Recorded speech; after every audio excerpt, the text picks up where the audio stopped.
மெய்ப்பரின் சத்தம்.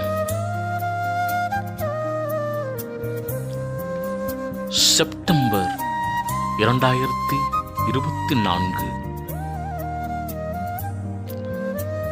வாக்குத்தத்தம்.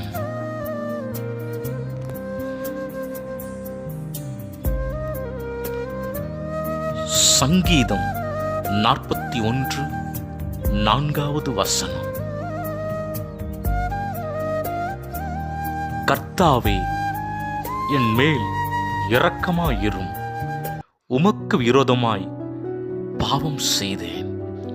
என் ஆத்துமாவை குணமாக்கும். கிறிஸ்துவில் மிகவும் பிரியமானவர்களே, தேவன் நம்மை செம்மைப்படுத்தும் செழிப்புள்ள செப்டம்பர் மாத நல்வாழ்த்துக்களை தெரிவித்துக் கொள்கிறேன். ஆம் பிரியமானவர்களே, சங்கீதம் 41 4வது வசனம் சொல்லப்படுகிற பிரகாரமாக சங்கீதக்காரனாகிய தாவீது இவ்விதமாய் தேவனுடைய சமூகத்தில் விண்ணப்பம் பண்ணுகிறார். கர்த்தாவே, என் மேல் இரக்கமாயிரும்.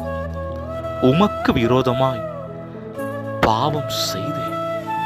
என் ஆத்துமாவை குணமாக்கும் என்று கதறுகிறார். என கண்பானவர்களே, நாமும் கூட இந்த விண்ணப்பத்தை கர்த்தருடைய சமூகத்தில் இந்த மாதம் முழுவதும் ஏறெடுக்கிற பொழுது நமக்கு தேவனால் தர இருக்கிற அனைத்து ஆசீர்வாதங்களும் தடையில்லாமல் நம்முடைய கரங்களில் கிடைக்கப்பெற தேவன் அனுக்கிரகம் பண்ணுவாராக. அநேக வேளைகளில் கர்த்தருடைய சமூகத்தில் நாம் கிட்டி செல்கிற பொழுது பல விண்ணப்பங்களை நாம் தேவனுடைய சமூகத்தில் வைக்கிறோம். ஆனால் ஆத்துமாவை குணமாக்கும் என்று சொல்லி அந்த ஜெபங்கள் மிக குறைவாகவே நம்முடைய ஜீவியத்தில் காணப்படுகிறது. ஆம் பிரியமானவர்களே, நம்முடைய ஆத்துமாவை குணமாக்கும், என்னுடைய அறிவுறுப்புகளை களைந்து போட்டு என்னை பரிசுத்தமுள்ளவனாக்கும் என்று சொல்லி கர்த்தருடைய சமூகத்தில் நாம் கதறுகிற பொழுது தேவன் நம்மை பார்த்து சொல்லுவார், உன் ஜெபம் கேட்கப்பட்டது என்று சொல்லி.